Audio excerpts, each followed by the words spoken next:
I have a sister who's flying her plane on the ground right now. And I understand that my job is to remain connected, and the thing I'm having difficulty is thinking about her and maintaining my connection to Source.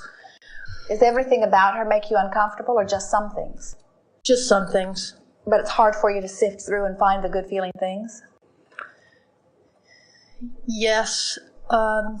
She live with you? She doesn't live with me. She's using alcohol to cope with her life, and she's about to lose her house and things like that.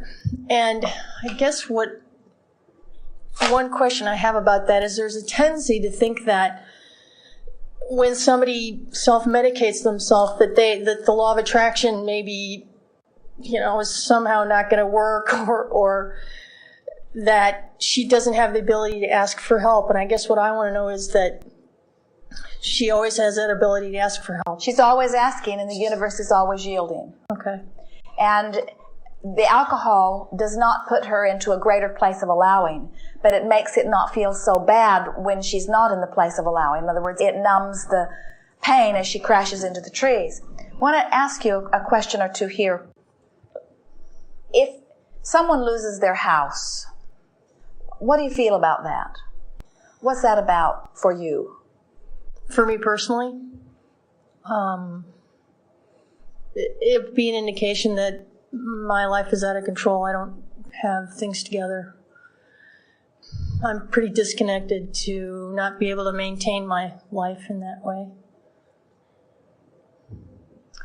Esther was visiting with someone recently who has a very good job and who is very much on top of life, loving life, in fact, who bought a new house and stretched to do it, but oh, what a beautiful house it is, and signed a paper to make a certain house payment over a long period of time. And it was a house payment that was doable, not exactly with ease, but doable. Not far out of balance. The mortgager also includes property taxes. And the property taxes on the house were only considering the land value. And then, after they had lived in the house about 2 years, the appraisers reappraised the house, made the property taxes retroactive, called the mortgage company, added it with interest, and the mortgage company sent them a revised house payment which was double what it had been. They're making it work, but is their life out of control? Are they drunk on the highway? Are they the scum of the earth?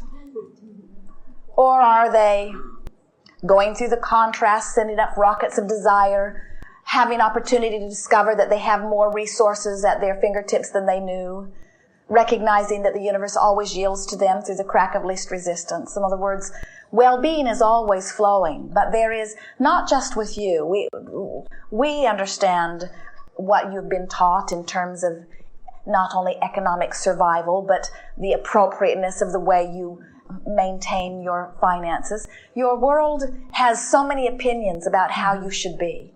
And you try so hard to please so many in so many different ways that most of you lose sight of the way you feel. And when there is a whole lot of that happening, very often, especially if you care very much what they think, very often you will turn to something like the alcohol in order to endure the discomfort of all of that.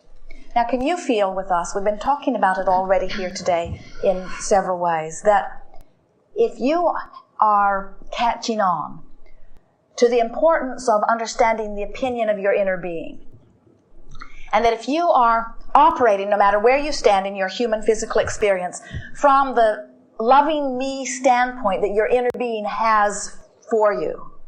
That you would always be in the place of receiving the well-being that is wanted. And then the alcohol could be an enhancement of your experience, but it would not be a drug that you are using to numb your experience. Mm-hmm. Now let's retrace our steps back through this. Let's think about your sister, and let's think about her in her seemingly irresponsible financial state where it looks like she's about to lose her house. And let's talk about really how serious that is. In other words, how serious is that? Does it for her? For anyone? The problem is it seems serious because she was basically homeless for like 10 years and now it seems like this is a nice way for her to reconnect, is that she finally has a space that helps her to have some sort of something that makes her feel better. So, and does it? Has it helped? Yes, it has helped, but now it's kind of a burden because she can't pay for it. When someone is homeless, what does that mean? They live on the street? They live on the street. Live in a tent. Go to hotel rooms or stay with friends, or they move about. They are a being living in a physical world, owning nothing. Yes. So. You all are that, in that you are energy coming forth into these physical bodies. The reason that we are chewing with you here just a little bit is because we're wanting to help you to soften your feeling of concern or judgment about the choices that she is making. Yes.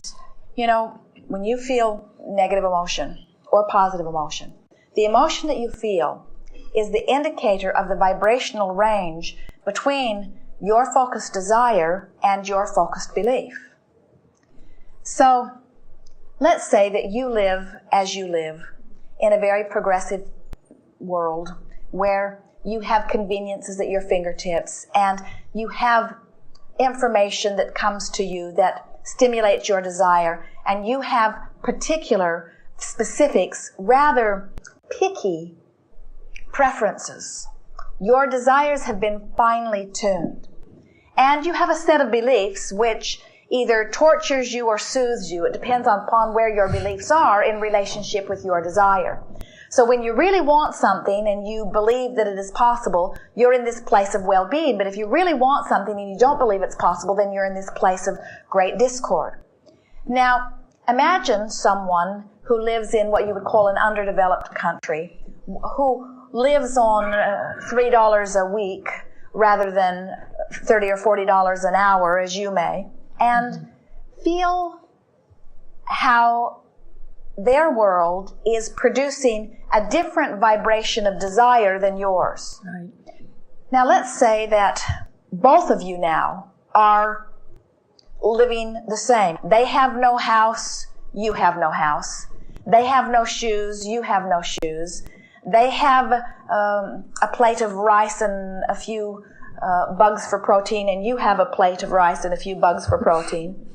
And now someone is wanting to check the range between your vibration.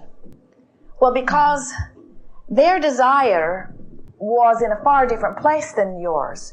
In fact, their desire is not so different from what they're living. They could be in a place of utter alignment or contentment, while you would be in a place of true discord. It's the range between what your desire is and where you live. And the thing that goes wrong with the world trying to evaluate what's appropriate for somebody else is that you have no way of knowing. You keep wanting to superimpose your desires over where they live, which produces enormous discord for you.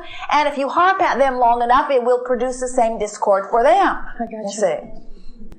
And so the first thing that we would do in trying to understand or help someone that we love is recognize that they're where they are because of the desires and beliefs that they hold, and that it's not your job or even your right to try to superimpose your desires or your beliefs over them. And we know you know all of that. And we also know that if she were not coming to you in pain, that we would not be having this conversation at all. Or is she? In other words, what kinds of things is she saying to you? Esther watched a television program one day, and it was someone wanting to solicit dollars, and they showed a little child sleeping on a grass mat. And the plea that came across the airwaves were, this child is sleeping on the ground on nothing but a grass mat. Please send money. And we said to Esther, everybody sleeps on grass mats there. You should try it. If you lived in that climate, you'd like it too. In other words, you have to understand, you cannot want for another. You do not have the ability to get inside of their experience and know what they want. So to suffer for another is really self-destructive, because you cannot get a sense of what their vibrations are. It's like Esther when she was little. They always had several cats around. And Esther's parents allowed them to feed the cats. So cats from all around came. So there were gallons of milk put out every day and many plates of food. And the herd of cats got bigger and bigger, and then they had cats who had cats who had cats. There were cats everywhere around there. And Esther made sure when she was living at home that each and every one of them was petted every day, was loved every day, was provided food every day, was taken care of every day. And Esther was very much an adult when she stopped feeling bad about every stray animal she saw anywhere. Because she had come to believe that if the cat did not have a house where it lived and did not have people who put food out for it, then the cat was living a substandard cat life. She did not realize that the cat would prefer its freedom. You see? Yeah. What kinds of things is your sister saying to you? Well, this is the interesting thing, is it was actually her boyfriend that called me and told me that she was like losing it. And so I decided to come out and visit her. And so she didn't actually call me. I mean, she calls for money. That's the way she asks for help, is monetarily. She doesn't. So I guess when I was there and she ran away, I got, well, apparently she isn't asking for help. So maybe it's my misinterpretation. So you went to see her and she left. She ran away. Well, at first I sat down with her and we had a good conversation, and then things escalated by the time I left that she ran away. Because you were superimposing your desires over her life experience. Yes, apparently so.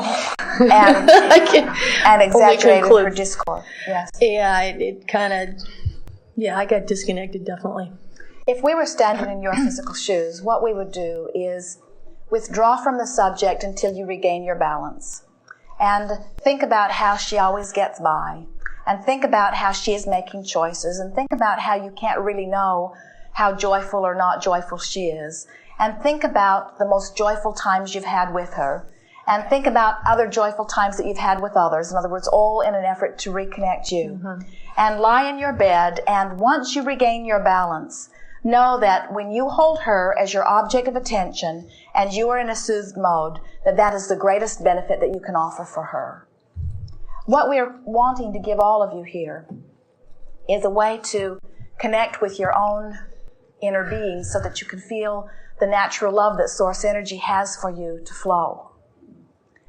And it's hard for many of you to do that under the best of conditions because you've had so many people giving their attention to you while they were not connected to source energy. That's how you begin to learn to try to guide yourself from the outside. In other words, I need to pay this debt back because I'm afraid my mother will not love me. I need to keep my house because my sister would be disappointed or I didn't, or because somebody said I told you so. In other words, all of my failures are coming back to haunt me. And we say, we want you to not give a rip about what anybody else has ever held for you as a standard. And this is an opportunity for you to do that for your sister first before you begin demanding it for yourself later. We know it's natural for you to care what other people think because you are an uplifter and you want people to be uplifted. But when it becomes more important to you what other people think than it does to you how you feel, you would all be more joyful if you were homeless. You